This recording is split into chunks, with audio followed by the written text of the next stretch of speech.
Pemirsa, pengamat ekonomi dan keuangan Becana Investidata Globalindo, Yanuar Rizky menilai, kebijakan APBN 2022 pada pengendalian COVID-19 menjadi kunci utama dalam pemulihan dan pertumbuhan ekonomi.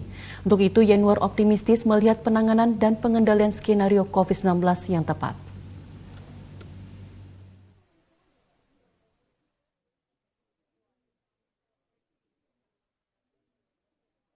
Pemerintah dalam rancangan Undang-Undang Anggaran Pendapatan dan Belanja Negara (APBN) tahun 2022 masih memfokuskan pengendalian COVID-19 sebagai arah kebijakan. Tercatat pada RAPBN 2022, pemerintah memberikan anggaran sebesar Rp255,3 triliun untuk kesehatan dan Rp427,5 triliun untuk perlindungan sosial.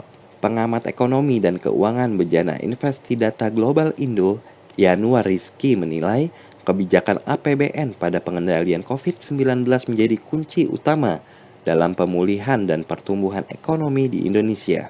Untuk itu, anggaran belanja harus berfokus pada stok dan percepatan vaksinasi yang merata di seluruh wilayah Indonesia.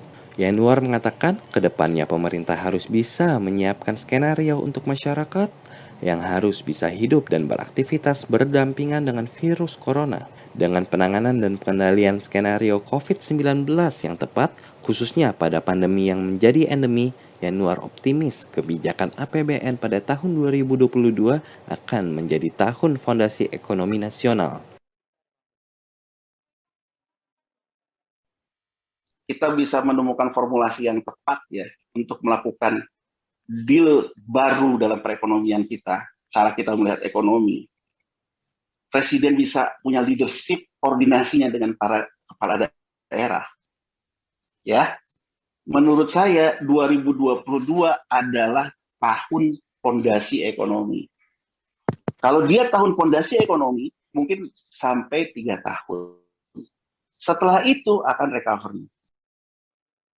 Sebelumnya, pemerintah menargetkan pertumbuhan ekonomi dalam rancangan Undang-Undang APBN 2022 sebesar 5 hingga 5,5%. Melihat hal tersebut, Yanuar optimis target dapat tercapai.